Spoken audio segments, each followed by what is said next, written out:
So, as we step into a new year or new season or new chapter, in supporting those who may not believe in a higher power and are struggling to see the value in life, how can we offer a sense of hope, purpose, and connection? What practical and empathetic steps can be taken to help individuals find meaning and resilience, drawing from a secular or more humanistic perspective?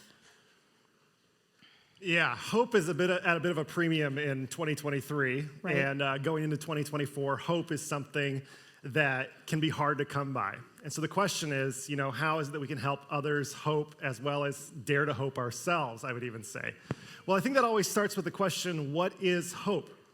And if you think about this whole idea of, you said a higher power, some people say I believe in the second coming, some people say that I believe in a personal God. There's all sorts of different ways that people talk about this idea that God is among us, or God, I worship God. Really what it comes down to is, does this help you to look at the next day as an opportunity for optimism? Or is it a day that you're like, oh, I'm worried about what next tomorrow will bring? Now, we've all been through seasons of life where we're worried about what tomorrow will bring. Totally get it. I've been there a lot in my own life. But I would say that anybody who views something like the second coming or second coming of Christ, or the idea that God is a higher power that is in control of things, anybody who believes in that kind of God and has this sense that God is getting further and further away is actually letting go of an idea of hope. And I've met people who really adamantly believe that Jesus Christ is coming again, and they have no hope, and they're like the most hopeless people I've ever met. And so the question is, what is it that is actually a hopeful person that you look like? Or what does a hopeful person look like for you? And I think that if you answer that question for yourself, I've learned that if you live something with conviction, you very rarely need to use overtly religious language to help others, right? So if you're just a hopeful person, an optimistic person, eventually someone will ask you about it, and you can talk about how your belief shapes your behavior in a way that doesn't demand that they believe the same thing that you do. And I have found that to be the most helpful. So that's what I would say to that question. Thank you, Craig. Very helpful.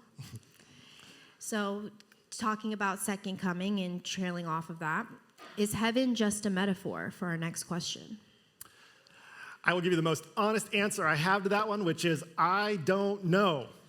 And I would tell you that if anyone says, I know for sure, be very suspicious of that person, right?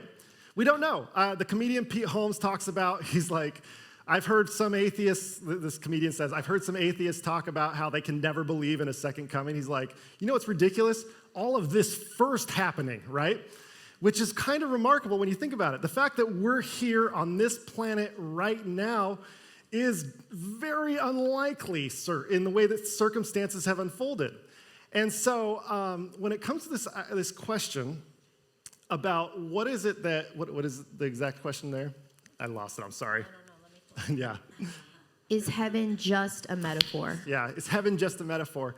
My thing is, you have to acknowledge that all of religious language is a metaphor in some form. So when you say God the Father, that's a metaphor. God doesn't actually birth people, right? Or impregnate people, I guess is a better way to say that. When you say God is like a mother, that's a metaphor, right? Heaven is also a metaphor, and if people want to know, is it a literal place? It might be. The much more interesting question, and this is what I think the whole life of Jesus is about, is how does that shape how you live today? So does heaven make you a more judgmental, suspicious person? Well, you probably should stop believing in heaven. Does heaven make you a more inclusive and generous person? Well, believe in heaven more, right? And the thing that Jesus did is he never used religion to exclude people. He always used religion to wrap his arms wider around people and be more inclusive of people. And when you hear the way Jesus talks about heaven, like in the Gospel of John, he says, in my Father's house there are many rooms. Let's emphasize the many there and assume that this means there's going to be way more people than you or I would ever expect. So going off of the metaphorical topic Sure. here, Is hell a real place of eternal conscious torment? If so, who goes? Well, I don't get to decide that as my first answer to that question. I personally don't believe in hell. I know people who do. I know very good Christians who do. I have a lot of problems literally with hell as far as how do you have an all-loving, all-powerful God that's okay with eternal torture? I can say that very easily without any hesitation because of the Christian tradition that I grew up in. It was one that didn't believe in hell. It actually believed in something called annihilationism, which is like a mercy killing from God. I don't know how I feel about annihilationism. It seems like mercy killing seems like a lot, and then the numbers that are talked about with mercy killings frightens me a bit because it's always this small select group of people that survive the mercy killing, and then everybody else is just wiped out, which seems very aggressive on God's part, right? So when it comes to this idea of hell, I don't personally believe in it. My question, once again, goes back to how does that help you, right? I think if you try to imagine what hell can help someone with the most, it would be the question of resolving unresolved justice. So let's say someone in this room has been really wronged, like in the worst kind of way. They've been stolen from, they've been abused, they've been assaulted, and the perpetrator, got away with it in some form or another. There is this justice that people long for those things to be made right. And I want you to know, I long for that to be made right too. I don't think eternal torture is the answer to make those things right. And when you talk about the spirituality of our country, one thing that our prison industrial complex leans toward is a punishment business, not a rehabilitation business. And whenever somebody does something wrong, Christians should come along, people who believe in redemption, and start talking about how does this person make it right. First of all, we have to name the injustice and what was wrong and what it is that needs to happen because of that, and then how is it that this person then can be restored, which is something that's not happening in our legal system that I think drastically needs to change. So that's what I think about hell. Once again, I've met people who really believe in it. I've found they are people who found it helpful. My question would always come back to, what is it? How does that shape the way that you behave today? This next question you kind of briefly talked about a couple questions ago. So the question is, when is heaven, today or in the future? Yes, is the answer to that.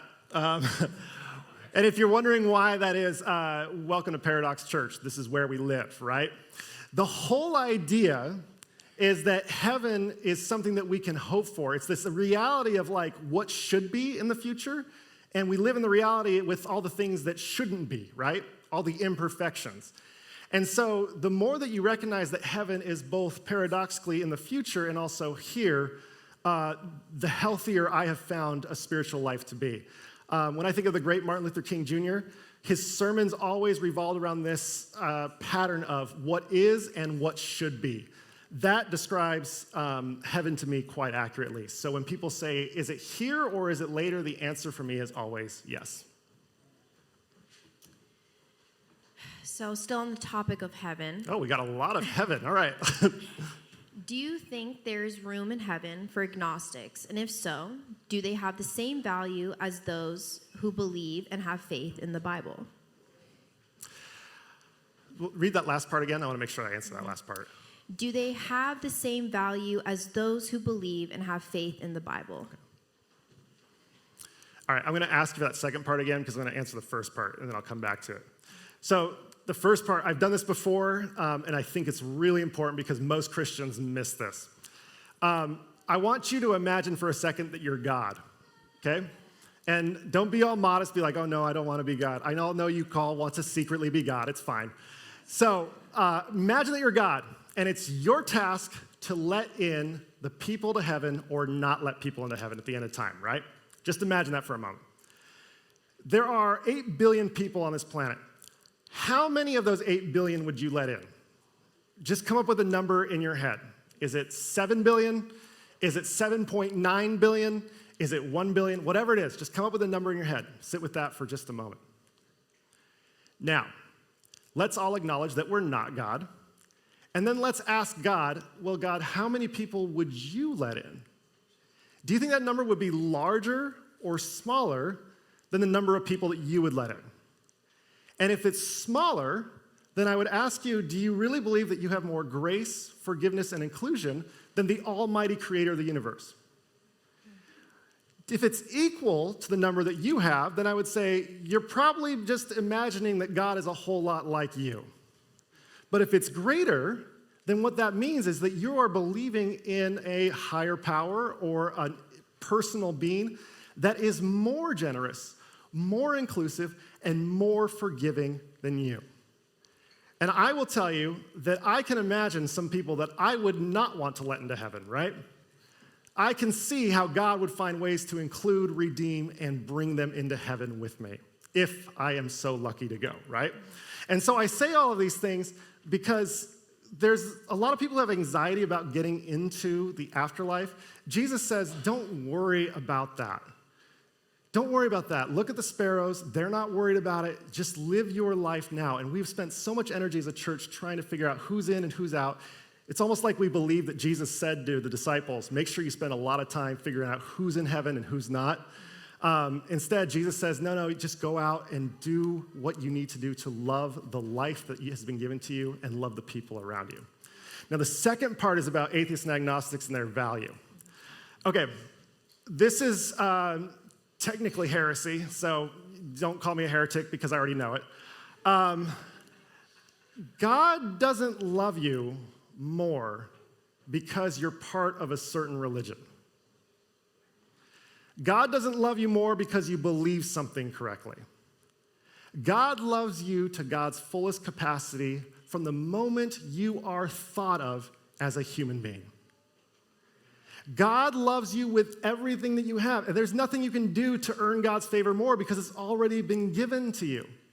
When you read the Gospel of Mark, the opening story is Jesus being baptized, and when Jesus is baptized, the heavens are split open, and God says, this is my son with whom I'm well pleased. Well, the question is, what has Jesus done up until this point? According to Mark, nothing. He's done nothing. This would be very different if on the cross, God opened the heavens and said, oh, at the end of Jesus' life, this is my son, I'm well pleased. He lived well, he ran the race, he fought the good fight, right? That's not it. Instead, the gospel is, from the very beginning, just because you exist, you are absolutely and completely loved by God, no matter what you believe.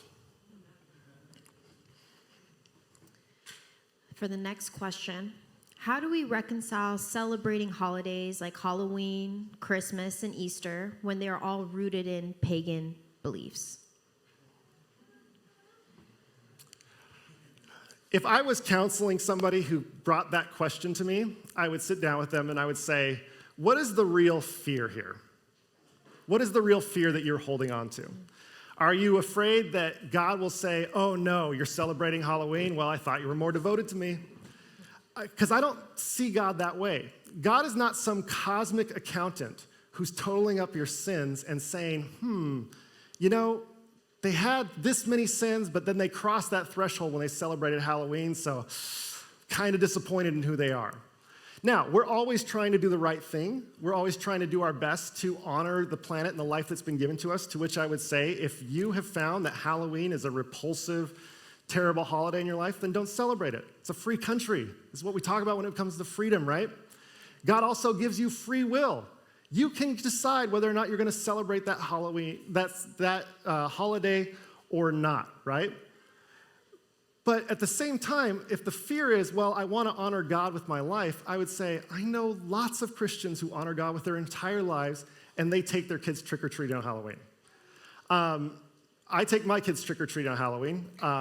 It's one of the happiest times of my life. I annoy my daughter to no end by taking videos of her trick-or-treating at every house. I showed a video of that last week.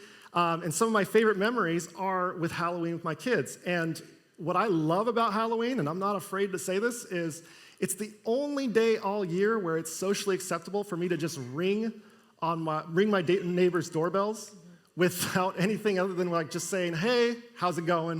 Of course, they have candy involved, but at the same time, like that's the only day all year that's allowed. So my question is, what is it that you're actually afraid of with those holidays and potentially celebrating them? I found a lot of meaning in those. And we celebrate Easter and Christmas, fully here at Paradox.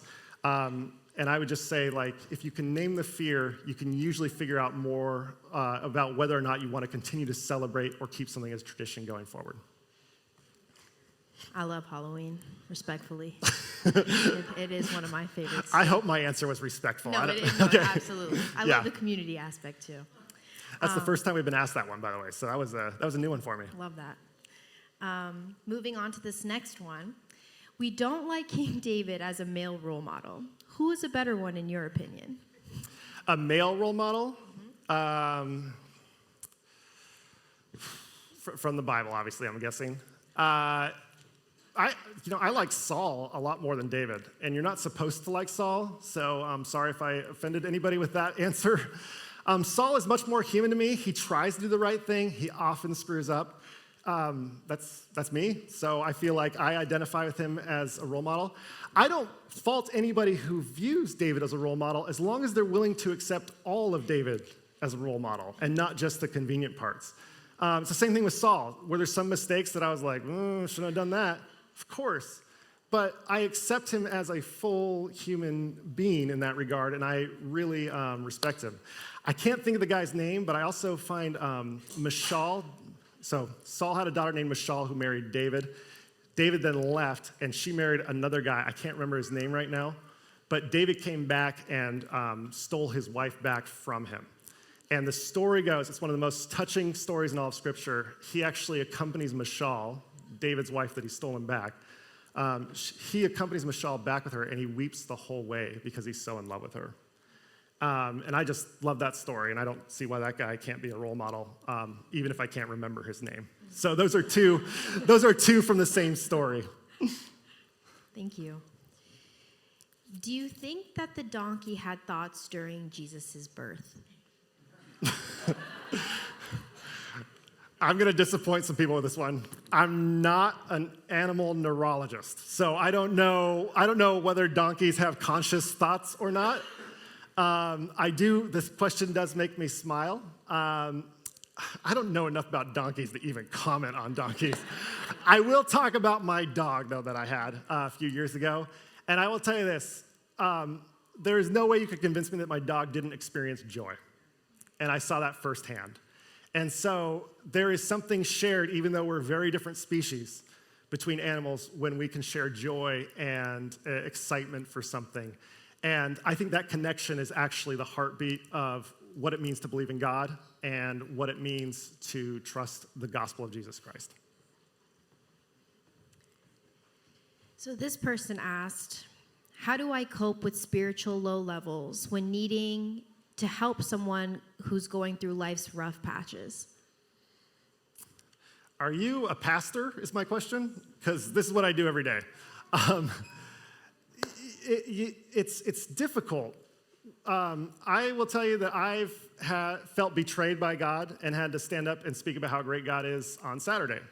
And I try my best to be honest about things. I try not to say things that are disingenuous. And I would encourage whoever's writing this question to say, think about what it is that you can own and own that when you talk to this person, okay? So, for instance, let's take all the magic out of religion, shall we? And let's say the things that we don't really need to believe but can still trust is true, right? For instance, let's take the Bible, right? Let's say it was 0% inspired by God and was 100% a human creation, okay? I'm not saying that's what I feel it is. What I am saying is let's just say you feel that way one day in your deconstruction, right? Okay, so you got this human book that's 2,500 years old that you're not really sure what to do with, right? Totally understand that. At the very least, if you sit down and read it or discuss it, you are tapping into literature that can start really interesting discussions about what it means to live better in 2023. I have found this from firsthand experience that you can always talk about these things with this book, no matter how much you think it's inspired or not. If we talk about prayer, everybody here at some point has wondered whether or not God hears their prayers, right? For me, I know with how busy things are in 2023, that every second you spend in silence now is gotta be good for your brain, right? just with how much noise we get all the time. So if you feel like God's not hearing any of your prayers, it is still worthwhile to sit in silence and allow yourself to feel your own heartbeat, right? This is just in those days that you feel like you've completely deconstructed everything, it's all a lie, church is a sham, all of those things. Just sit in silence. And you can call it prayer, you can call it meditation, you can call it silence, whatever it is. It's still worthwhile. Church as a community, I know a lot of people here identify as agnostic or atheist. We love everyone here. I know they still find value in a community whether or not they believe necessarily what a pastor's saying on stage or what the person in the community believes, right? There is something worthwhile in journeying through life together as a community. So what I try to do in those moments when I'm trying to help others, when they're coming to me for advice, is I try to think, okay, what can I own today? What can I say genuinely without feeling like I'm betraying who I am to someone else? And those are like on the most deconstructive days, I can always go back to those things. So I hope that helps. So this next one, it says, we have trouble talking with more conservative friends about our views. Could you provide an example of how you would give a biblically based affirmation or defense of queerness? Yeah, that's it? Yep. I'm happy to do that. You won't change anybody's mind with that argument, though. I've tried. It doesn't work. The reason it's important to do this is so that you can feel like you still find value in the Bible, which is valuable, but I have found that it just doesn't help to say, well, look what the Bible says here. I have changed 0 people's mind on LGBT issues with that. I know a lot of LGBT scholars who have changed other people's minds with books they've written. It usually takes at least a book to get some kind of traction with that. The quick overview of this is that there's 6 verses that talk about same-sex sexual activity is the right way to say it. The first is in Genesis 19. It's about sexual assault, which I'm very much against as it is, no matter what gender or identity is committing the assault. So I think that we can all agree that that's fine. The next 5, though, there's 2 in Leviticus, which I don't follow 80% of the laws in Leviticus, so why would I follow some other laws? And then the last 3 are written by Paul. Paul, in 1 Timothy and in Romans and in Corinthians, he talks about same-sex sexual activity. The best book about this is by a woman named Sarah Rudin, and she writes about how there's no comparative literature from that era that describes consent in a way that we understand today. So this idea that Paul would be condemning something that involves consent is impossible based on the literature that she compares outside of the Bible. So what Paul is most likely condemning in those 3 passages, even though there's some questions as to how these got translated, if you even said okay, Paul really meant this, then it would be something that we would classify as assault today. That's the quickest example, and I'm happy to talk more about those after the service if anybody wants to talk more about those. But allow me to share how I've seen people's minds actually change. It's stories. It's lots of stories. And it's stories from queer folks who share what their experience has been like. It's stories from people in church who have changed their mind about things. It's stories about people who have experienced something better because they become more affirming with their theology and their understanding. And the more those stories are shared, the better it becomes. And the more that you can share those stories, the more you can start to change people's minds. I mean, everybody here at some point has known someone who has changed their mind on LGBT issues because they had a family member come out to them, right? And there's some stories where that doesn't always work out, right? But usually it's stories that typically change people's minds more than any verse in the Bible. If you really want to keep it simple when it comes to the Bible, the only thing I would say is go back to we are all made in God's image, and I don't believe in a God who makes mistakes. So hopefully that helps some. It was helpful.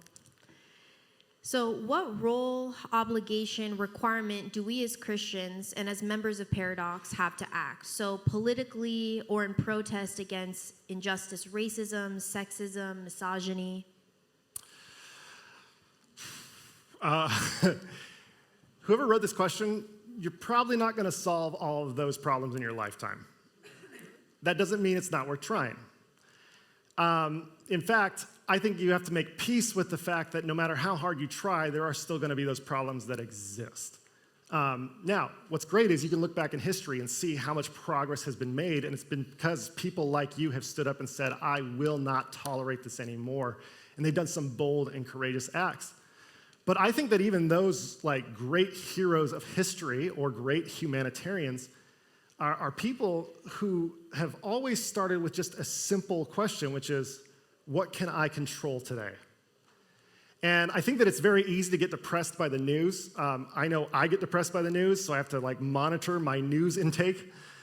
But I think that the big thing that you have to ask yourself is, what can I control today? And yes, you may have longer range goals of like, oh, I want to get this bill passed, or I want to do these things at my church, or my workplace needs to change these things. Great, have those long-term goals, but it will come back to, what is it that I can do today to make a difference for later? Because otherwise, I know I get overwhelmed. I know I was talking to somebody who is one of our remote attendees, and we were talking about prison reform, and I was talking about how much I admired people who had actually worked on bills to get passed through Congress to change our prison problem here in America. And then lo and behold, I find out that she actually has worked on some of those bills to get that stuff changed, which is remarkable. And when I talked to her about like what it takes to get it through, she's like, a lot of patience and a lot of determination. And I think a lot of it comes back to that question is, what can I control today? So we can feel overwhelmed by the problems. And I think that saying that we are working against those problems is important, but I think the most important part is, what can I do today to help these different injustices in the world, to make this world much more like heaven on earth? And then take one day off a week, because life's too short to be working all the time. So make sure you enjoy creation one day a week on top. A quick personal follow-up I want to ask you is, with politics and everything going on, there's this huge divide, and well, I need to monitor this, or there's too little of this. And where is a place to start with the guilt and the shame of when we feel like we're not doing enough in these areas of injustice, if that makes any sense? Yeah. So the novelist Anthony Doerr wrote a fantastic book with a very silly title. The title is Cloud Cuckoo Land, and it was my favorite book I read this year. In that book, he writes, to be human is to acknowledge that you are part of the problem. And so the guilt and the shame, there we go. I can't do this all of a sudden. The guilt and the shame that we feel is part of being human, because you are aware of the injustices that are happening, right? At the end of the day, you have to say, okay, I'm not going to fix all of those in my lifetime. So what can I fix? For instance, like let's say that here at Paradox, we were like, we need to make sure that there is no transphobia or homophobia in all the community of Redlands. Like, we've got to do that. Well, that's a big task, and we want to do our best to help contribute to that. But like, what we can really control is how we operate as a church and as a community, first and foremost, right? And to make sure that we take care of our business here. And like, yeah, we've made some mistakes. Yes, we've had to reform some things. Yes, we've had to change some things in order to reach that goal. But we're trying to be a church that exists in Redlands that is fully affirming, along with the other two churches that are fully affirming. So we focus on that part primarily, and we are doing things in the community as well, and we continue want to do more. But that's where we try to make peace with all of it. Thank you. So this next one says, I'm very afraid of Christian nationalism and the threat of theocracy in America. Give me hope that this will be okay. Did I write that question? Christian nationalism is the idea that the gospel of Jesus Christ is basically the Constitution of the United States of America, which it's not, my friends. I'm sorry. Now, there is this idea that you have to be patriotic in order to be Christian and vice versa. That has to stop. And I'm not trying to get on a political soapbox at this point. I'm just trying to go back to what the Bible was really rooted in, particularly the writings of Paul, who constantly tried to get people to stop seeing themselves as Roman citizens and start seeing them as a common brother, sister, or sibling in all of humanity. Jesus was constantly affirming the idea that you have an identity in God that is more important than your national identity, your political identity, your religious identity. Your identity and who God created you is the most important thing. And when Christian nationalism comes along, it often conflates the two or starts to blur the lines between the two. And all of a sudden, it's this idea of like, well, because I'm an American citizen, I can be worthy of love. This is nowhere in the gospel. Now, I love studying American history. I feel very honored to be in this country where I can start a church and be part of a community like this. And at the same time, like, I feel like I speak very honestly and openly about the shortcomings of our history and the problems that we face. I try my best to balance it, and I try my best to say, like, what is it that can actually be changed here in the here and now? And so when you're asking about hope for 2024 with Christian nationalism, I think the biggest thing that I would encourage you to do is, while you are aware of all of the badness of Christian nationalism, I would encourage you to celebrate the Christians that you feel like get it or are doing a good job. And those people should get just as much airplay in your mind as the people who are doing it wrong. I think that 24-hour cable news networks are terrible for spirituality of human beings, no matter which 24-hour news network we're talking about. And the reason why is because you don't need to be updated on the suffering of the world at 24 hours a day, 7 days a week. You should be aware of the suffering, but you also need to pay just as much attention to the joy. And this is not ignorance, this is not bliss, this is very much paying attention and keeping one foot in the suffering of the world and one foot in the joy. I think that's the healthiest place to be. And if you want hope, my question is, who and what are you celebrating in 2024? Because that should get just as much airplay as the problems of the world. So bear with me on this next one. Okay. I think we got two more, is that right? Yeah, we Let's got do two about more two and then more. we'll be done. Okay, Right. okay. So this talks about the rise of the sacred feminine in the church. So this question is, what would you say to someone looking to celebrate and learn more about the integration of faith within the sacred feminine? So that question's a little bit hard to answer in a vacuum, but I'll do the best I can.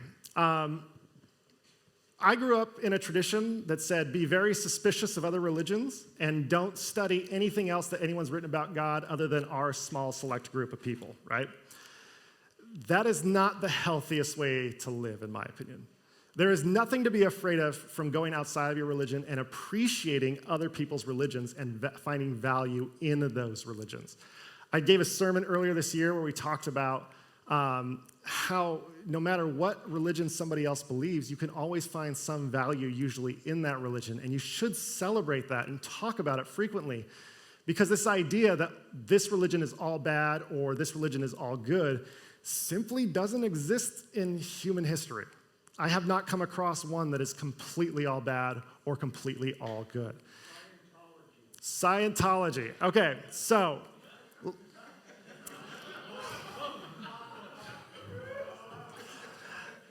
give me a second to respond to that. Let me think about it. I appreciate the challenge, by the way. You know what's funny? I did not consider Scientology a religion, and I want to tell you why. When was it founded? I don't know enough about Scientology. This is the problem with answering this question. What was that? 1950? Okay. I'm willing to put an asterisk next to what I just said for all religions under 100 years old. Is that fair? And the reason why I say that is this.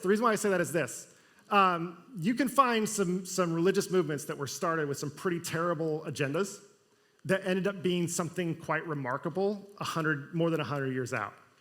I don't want to, I'm just going to say it. And what's funny is the people that changed my mind on this more than anybody else is the creators of South Park when it came to the Mormon church. And the reason why is because you can get really suspicious of the Mormon church really quickly, and the Mormon church has actually had to start making a bunch of moves to start like owning kind of the sins of like Joseph Smith and also Brigham Young, some frightening figures in their history. But then you talk to people who are part of the Mormon church, and some of them have found immense value in being part of that community and are becoming more loving people as they are. Now, I know there are some horror stories out there about the Mormon church. There are horror stories about the Christian tradition that I grew up in. But there is this staying power where people have to decide 100 years out, how is it they're going to live and what is it they value? I don't know enough about the values of Scientology to know what's worth saving or not. I know money is prominently involved, which should always raise people's suspicion just a little bit. But that's what I would say is like maybe 100 years out, there might be a community of people that find value in something, and they're all of a sudden taking care of people in need and telling other people about how, making people value how good it is to be alive. I'm not sure. I know that if my son came home and told me he was a Scientologist now, I would have a conversation, that's for sure. But at the same time, like, I can understand that there's some hesitation on that. So I think I veered way off the question there. I tried. I don't know. You can give me a C-. I hope I passed. Great challenge, though. That's a good challenge. Do you want me to repeat? Yeah, what was it again? What would you say to someone looking to celebrate and learn more about the integration of faith within sacred feminine? Oh, wow. We were way off. Okay. So there's a lot of history within Hinduism of feminine gods, right? And so it's worthwhile learning that history. It's worthwhile reading the Gita. It's worthwhile doing these things. And there's no point where God is saying, like, how dare you read another book that's not this book. That's not who God is. God is so much bigger than just one book, so much bigger than just one religion. And we've talked about this several times this year when we talked about the separation of Christ and Jesus. And basically saying that Christ is the one who has existed in all places and all times since the beginning. And Jesus lived for 30 years in Nazareth. And the reason we celebrate Jesus Christ as Christians is because this was when the paradox of Jesus Christ lived, was 2,000 years ago. So I hope that helps. I would just encourage you to always say, like, if I'm interested in learning more about sacred feminine, yeah, go read about it. Appreciate other people's religions. There's always something to find if they're at least 100 years old. I tried. And so now, lastly, when the angels visited the shepherds at Jesus' birth, was that just the aurora borealis?